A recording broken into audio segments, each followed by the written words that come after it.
Did you know non-veg food is high in cholesterol and is loaded with harmful chemicals like antibiotics, growth promoters, pesticide residues? No wonder non-veg diet is often associated with chronic diseases like high BP, diabetes, obesity and even cancer. Hello everyone, I'm Dr. Anubha Gupta, a self-trained chef, food blogger and food influencer.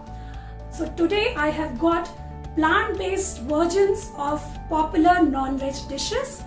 So guys, I am going to come up with a workshop which is non-veg alternative cooking class. Here I will be teaching you the plant-based versions of few of the non-veg dishes which are chicken nuggets, rogan josh, shami kebab, meatballs and butter chicken.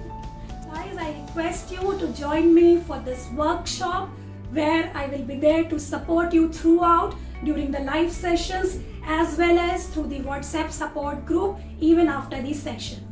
So come on and join me to give a healthy twist to your non-veg menu. Thank you.